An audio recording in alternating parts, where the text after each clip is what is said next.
নমস্কার, শুভ সন্ধ্যা। আমি মীনাক্ষী, চোখ রাখছি মুহূর্তের খবরে।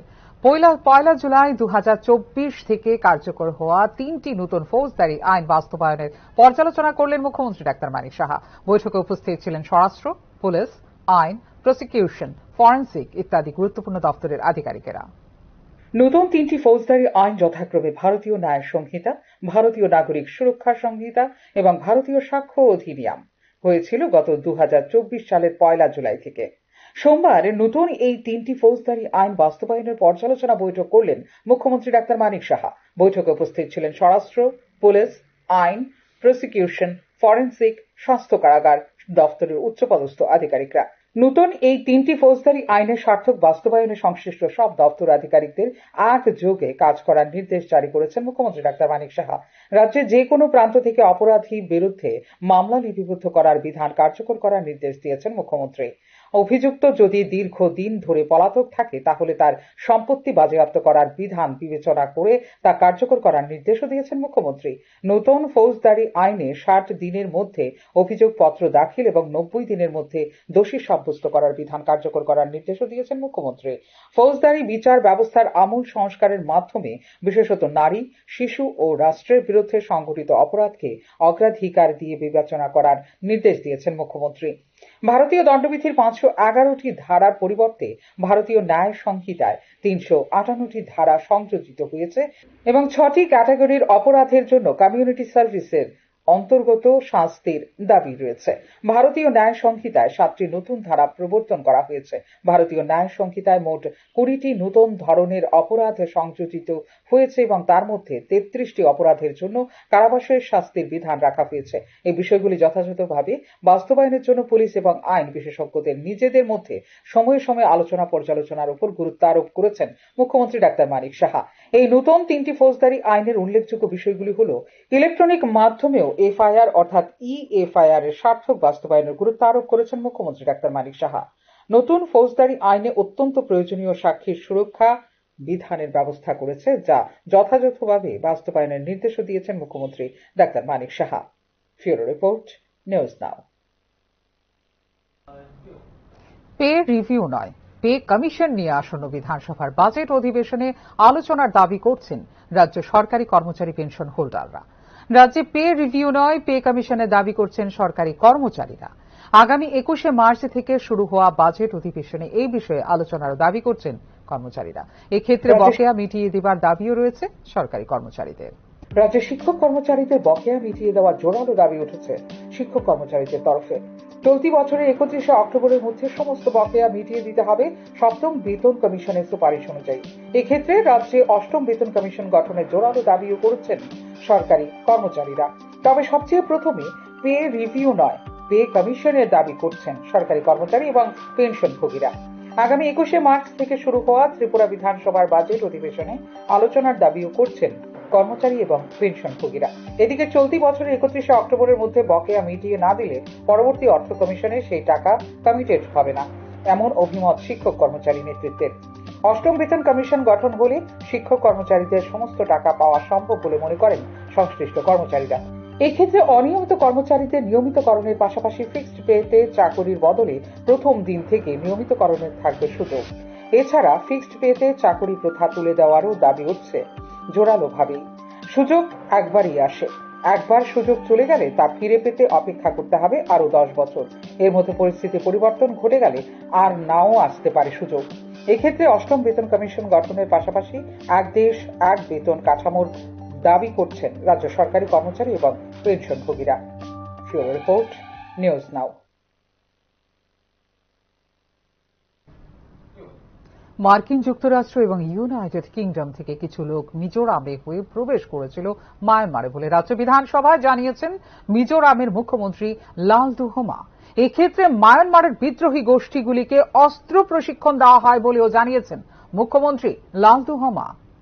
মিজোরামের মুখ্যমন্ত্রী পু লালদুহোমা সোমবার রাজ্য বিধানসভাকে জানিয়েছে যে মার্কিন যুক্তরাষ্ট্র এবং ইউনাইটেড কিংডম থেকে কিছু লোক মিজোরাম হয়ে প্রবেশ করেছিল মায়ানমারে।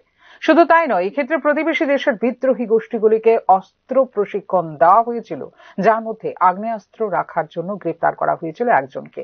অভিন্ন নাগরিক কোড বা ইউসিসি কার্যকর করার কোনো ইচ্ছা নেই বলে বিধানসভায় জানিয়েছেন মিজোরামের মুখ্যমন্ত্রী পু লালদুহামা।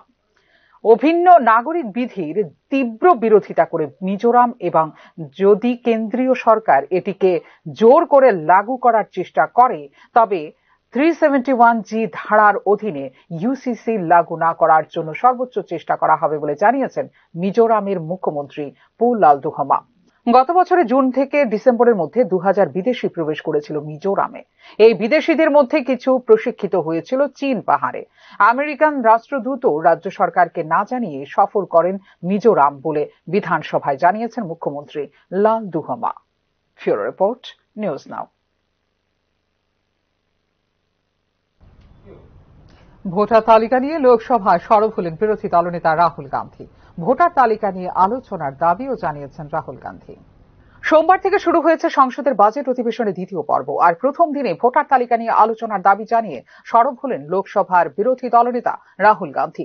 এদিন তিনি বলেন, আমরা জানি সরকার ভোটার লিস্ট তৈরি করে না, কিন্তু আমরা সংসদে এই অধিবেশনে ভোটার তালিকা নিয়ে আলোচনার দাবি জানাচ্ছি। গোটা দেশে বিভিন্ন রাজ্য থেকে বিরোধীদের পক্ষ থেকে ভোটার তালিকা নিয়ে প্রশ্ন তোলা হচ্ছে। आपने सही बात बोली कि वोटर लिस्ट क्या सरकार बनाती है। मैंने नहीं बोला, नहीं, आपने बोला क्या, और आपने सही बोला कि सरकार वोटर लिस्ट नहीं बनाती है। मगर पूरे देश में वोटर लिस्ट पर सवाल उठ रहे हैं। हर स्टेट में, हर ऑपोजिशन के स्टेट में और महाराष्ट्र में black and white voter list पे सवाल उठे हैं। तो पूरा ऑपोजिशन